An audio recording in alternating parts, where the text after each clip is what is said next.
Welcome back to the channel. In this video, I'm going to show you how to connect ChatGPT to Alexa. So let's get started. First, open Chrome on your computer. In the search bar, type "Hey ChatGPT, Alexa skill." Now you'll see a few links in the search results. Tap on the first Amazon link that takes you to the Alexa Skills store.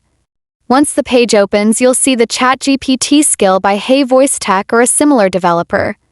Here you'll notice that it says free to enable.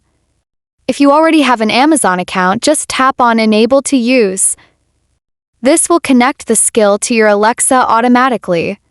Since I don't have an Amazon account logged in right now, I can't complete the sign-in process, but you can easily do it by signing in with your Amazon account credentials. Once you're signed in and the skill is enabled, Alexa will ask for permission to connect. Confirm that and your ChatGPT skill will be active. And that's it.